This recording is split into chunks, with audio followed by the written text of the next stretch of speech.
না, এটি কোনো নাটকের দৃশ্য নয়, এটি একটি সরকারি ভূমি অফিসের ভেতরকার বাস্তব চিত্র। ব্রাহ্মণবাড়িয়ার নবীনগর সদর ভূমি অফিস এখন আর সেবা কেন্দ্র নয়, বরং সাধারণ মানুষের জন্য এক ভয়ঙ্কর দুর্নীতির ঘাঁটি। এখানে পা রাখা মানেই ঘুষের ফাঁদে পা পড়া, আর প্রতিবাদ করলেই কপালে জোটে অপমান ও হয়রানি। অফিস সহায়ক হাবিবুর রহমান এবং সহকারী নায়েব শামসুদ্দোহার বিরুদ্ধে একের পর এক যে বিস্ফোরক অভিযোগ সামনে আসছে তা শুনলে আপনিও আঁতকে উঠবেন।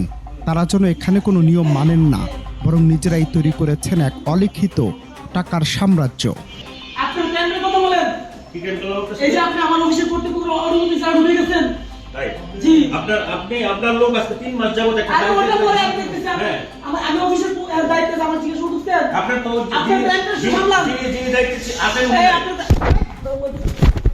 খতিয়ান, নামজারি কিংবা খারিজ, প্রতিটি সেবার জন্য এখানে নাকি নির্ধারিত আছে আলাদা আলাদা রেট। সরকারি ফি যেখানে মাত্র 1100 টাকা, সেখানে ব্যবসায়ী আলমাস হোসেনের কাছে দাবি করা হয় 40,000 টাকা। টাকা না দেয়া 3 মাস ফাইল আটকে রেখে শেষ পর্যন্ত আবেদনই বাতিল করে দেয়া হয়। শুধু আলমাস নন, নাসিরউদ্দিনের কাছে সরাসরি 6,000 টাকা দাবি করার মতো অসংখ্য অভিযোগ এখন তুঙ্গে। 10 জন ভুক্তভোগী ইতিমধ্যে ভূমি মন্ত্রণালয়ে লিখিত অভিযোগ দিয়েছেন। তাদের দাবি, সিন্ডিকেটের বাইরে গিয়ে আবেদন করলে ফাইল হারানো বা স্বাক্ষর আটকে রাখা এখানে নিত্যদিনের ঘটনা। দালালের মাধ্যমে টাকা দিলেই কাজ শেষ, নয়তো বছরের পর বছর ঘুরতে হয় অফিসের বারান্দায়। দুর্নীতির এই অন্ধকার জগৎ আড়াল করতে গত বৃহস্পতিবার ঘটে গেল আরও এক রোমহর্ষক কাণ্ড। তথ্য সংগ্রহ করতে গেলে সাংবাদিকদের উপর চড়াও হন সহকারী নায়েব শামসুদ্দোহা। ক্ষিপ্ত হয়ে সাংবাদিকদের মোবাইল ফোন ছিনিয়ে নেওয়া হয় এবং এক পর্যায়ে সাংবাদিক ও সাধারণ সেবাগ্রহীতাদের অফিস কক্ষের ভেতরে ঢুকিয়ে বাইরে থেকে কেচে গেটে তালা লাগিয়ে দেয়া হয়। ভাবা যায়, একটি সরকারি অফিসে কর্মরত থেকে সাধারণ মানুষকে এভাবে জিম্মি করার সাহস তারা কোথায় পান। শুধু তাই নয়, এই শামসুদ্দোহার বিরুদ্ধে অতীতেও ৭৯,০০০ টাকা ঘুষ নেয়ার লিখিত প্রমাণ রয়েছে বলে অভিযোগ উঠেছে। তবু তিনি আছেন বহাল তবিয়তে, যেন আইন তার পকেটে। আপনি তালা দিচ্ছেন কেন? এটা আজকে বলবেন আপনি। নিয়ে আসেন, তাড়াতাড়ি আসেন।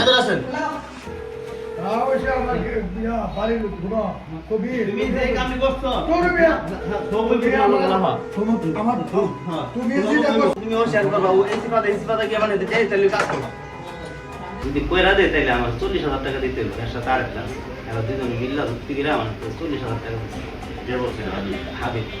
হাবিবের সাথে আরেকটা আছে, 40,000 টাকা চাইবো। তো আমি ঠিক আছে, চিন্তা ভাবনা করে আমি কালকে গেছি ভূমি অফিসে, আমি খারিজ করার লাগে আমি অনলাইনে আপনার এই আবেদন করে জমা দিতে গেছি। আর আমাদের টাকা আছে, টাকা দিতে আমরা করবেন না, আমরা করাবো। আমি তো করবো, তো আমরা তো করাতেন না, আমার বসে আমার হুমকি দিতে টাকা দিতে। কত টাকা চাইছে? 6,000 টাকা আছে। ওই যে কালো লোকটা, একটা শামসুদ্দোহা, হ্যাঁ কালো লোকটা জানি, ওই যে মাথা রং দিয়ে রাখছে চুলি। হ্যাঁ 40,000 টাকা আমার তো চাইছে, এইলেও চাইছে, এইলেও চাইছে। এখন তো মনে করেন এমনি তাই নায়া হেঁটে নায়া টাস করে 10,000 টাকা দিয়েছে। আগে ওই আপনার বাইরে গেছে তালা লাগা, সব তালা লাগা, আমরা শুধু তালা লাগাইলি। তবে ঘটনা প্রকাশ্যে আসতেই নড়েচড়ে বসেছে প্রশাসন। উপজেলা নির্বাহী কর্মকর্তা মাহমুদুল হাসান জানিয়েছেন, পুরো বিষয়টি ভুলবশত হয়েছে, শুনানির মাধ্যমে নেওয়া হবে ব্যবস্থা। কিন্তু প্রশ্ন হলো, মানুষের পকেট কাটার সাংবাদিকদের তালাবদ্ধ করা কি শুধুই একটি ভুল, নাকি ভুলের আড়ালে ঢাকা পড়ে যাচ্ছে বড় কোনো সিন্ডিকেট? তালাবদ্ধ যে ঘটনাটা, এটি আসলে অবশ্যই মানে ন্যাক্কারজনক একটি আর কি ঘটনা। কারণ অফিস চলাকালীন সময়ে কোনো বিষয় কেউ জানতেই পারে, আর সাংবাদিকরা পেশাগত দায়িত্ব পালনের জন্য যদি কোনো তথ্য জানতে চায়, তথ্য উনি দিবেন। আর ওনার যদি কিছু বিষয় থাকে, উনিও মানে ওনার উদ্যতন এসেছিলেন বা আমাকে জানাবে। কিন্তু অবশ্যই মানে আমাদের তালাবদ্ধ যে ঘটনাটি, এটি অত্যন্ত ন্যাক্কারজনক। তো আমি ইতিমধ্যে মানে বিষয়টি সম্পর্কে জেনেছি এবং আমরা মানে তার বক্তব্য সহ এবং ওখানে উপস্থিত যারা ছিলেন সাংবাদিক সহ অন্যান্য ভুক্তভোগী সবার বক্তব্য শুনবো আমরা। এরপর তার বিরুদ্ধে অভিযোগ যদি প্রমাণিত হয়, অবশ্যই তার বিরুদ্ধে আইনানুগ ব্যবস্থা গ্রহণ করবো আমরা। অনন্ত হাসান মাসুদ, বাংলা টিভি।